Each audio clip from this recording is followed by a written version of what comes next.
quitting something can be really difficult. You're doing it for a reason. You have been doing it for a reason, and it was a means to an end at the time.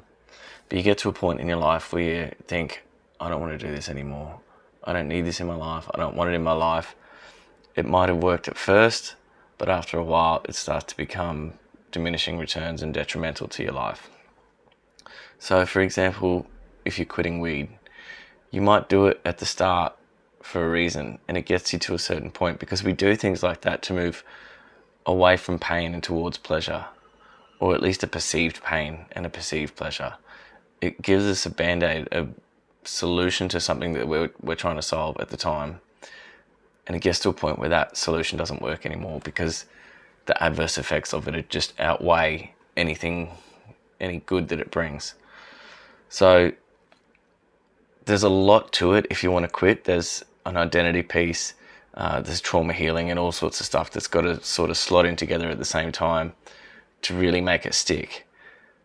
But I was smoking to soothe ADHD symptoms, and for a while it worked. And I've got a whole theory around ADHD and how it's a trauma response and exacerbated by stress and all that sort of stuff, but that's a whole other video. I was moving away from pain and towards pleasure. So how did I do it? I'm going to give you my steps and how I did it, so that hopefully it can help somebody else, because it's a little bit unconventional and it's a little bit out of the thinking of how they tell you to do it, and it's kind of cold turkey, but it's also not cold turkey.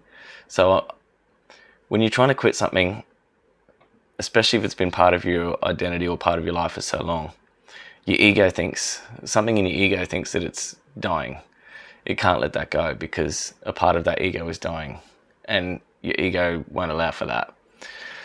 So you've got to build all these little stop gaps and measures in to curb that and get around it. So what I did, I set a quit date, and it was 2 weeks out from where I currently was. In 2 weeks, I'm going to stop completely. In that time, I journaled and I tried to figure out why I was doing the thing. Why am I smoking?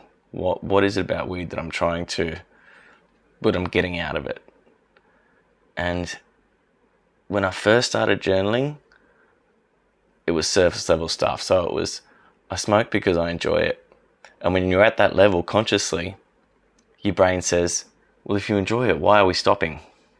So that took me to the next step. And I thought, that's bullshit. Because if I enjoyed it, I wouldn't want to quit. So what is it really? I'm bullshitting myself. So asked myself again, and a couple of days later I re-journaled. What is it? What am I looking for? And I got to a point where I realized that I smoked because I was stressed, because it was relieving ADHD symptoms, which is why I was prescribed in the first place.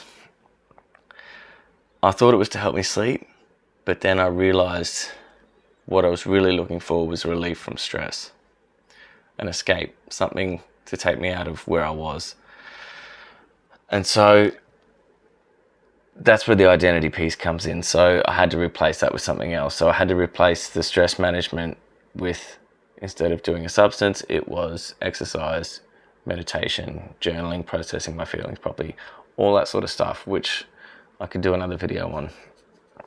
So a couple of weeks out, and I'm still smoking, still doing the thing.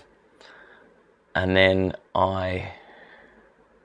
every time you smoke, or every time you have a drink, or every time you have a cigarette, or if you're trying to quit bad food or whatever it is, keep doing it in that 2 weeks. But every time you do it, the catch is you tell yourself all the reasons you don't like it, all the reasons you're trying to quit. So if you're smoking cigarettes, have a cigarette and really take note and be present in the moment of how bad it tastes, how much it costs you, and say to yourself out loud, I don't enjoy this because it's costing me money. I don't enjoy this because it's detrimental to my health, because it's harming my health. I don't enjoy this because I have to go outside and my friends are all still inside and I've got to go outside and have a smoke on my own. I don't enjoy this because it costs so much money. Keep doing that for 2 weeks while you're still smoking. every time you have a smoke, and just tell yourself the negative stuff about it. Eventually, you'll get a thought in your brain, and your brain will just say, why are we doing this then? If it's that bad, why are we doing this? And then you know you've got it. You've got yourself on a leash, and that's when you can start reining it in. Now, when you get to the quit day, here's where you start to put those stop gaps in and start tricking yourself. So you're not quitting. You're just not smoking right now, or you're just not drinking right now, or you're just not having that food, that bad food, that donut right now. You can have it later, but right at this moment, you're not a smoker. You're not smoking. So you're not quitting. You're just not doing it at the moment. Because when you try to quit and you fall off that wagon, your brain automatically goes to the reward center and falls off the wagon completely and says, oh, well, I've done it now. I might as well keep going.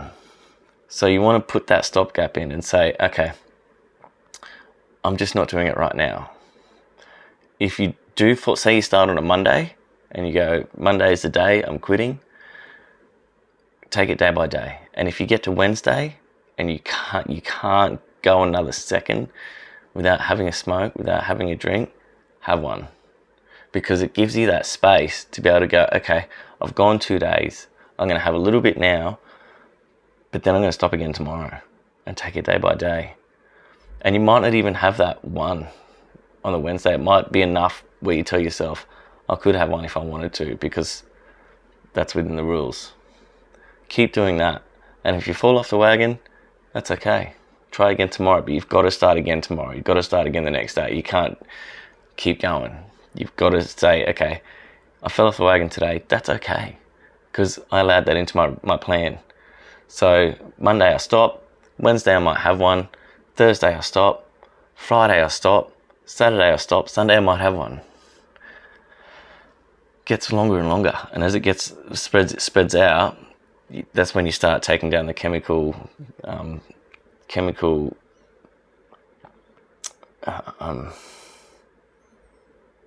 do you call it?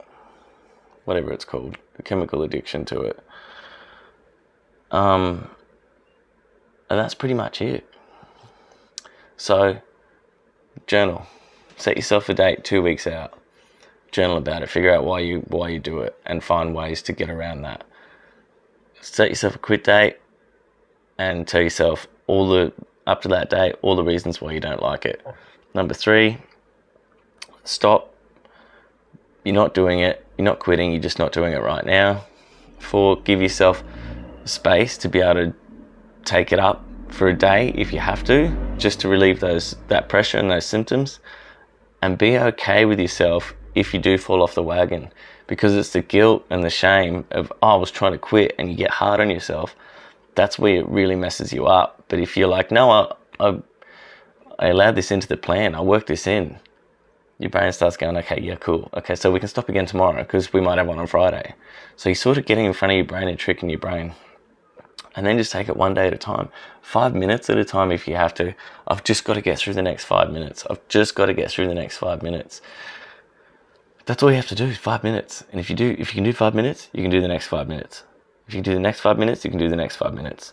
And just keep taking it step by step, 5 minutes at a time, day at a time, and eventually it'll be a year. Now, I'm a year of taking myself off medications and prescriptions and substances and all sorts of stuff.